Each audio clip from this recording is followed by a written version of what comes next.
Hello everyone, in this video we will learn how to create horizontal slicer in Excel.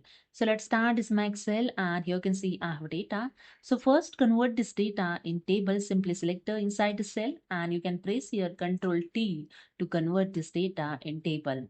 And here you can see the small dialog box is open, create table, and here range is automatically selected and click on OK, and that's it.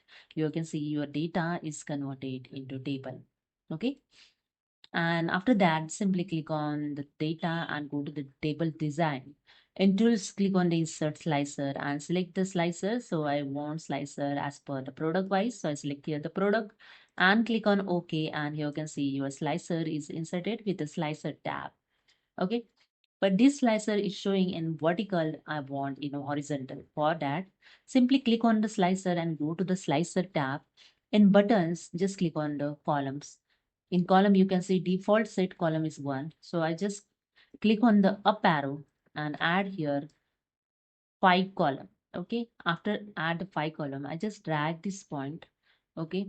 And I just drag and set the slicer button and drag above, and that's it. Here you can see the horizontal slicer is with you are ready. Okay.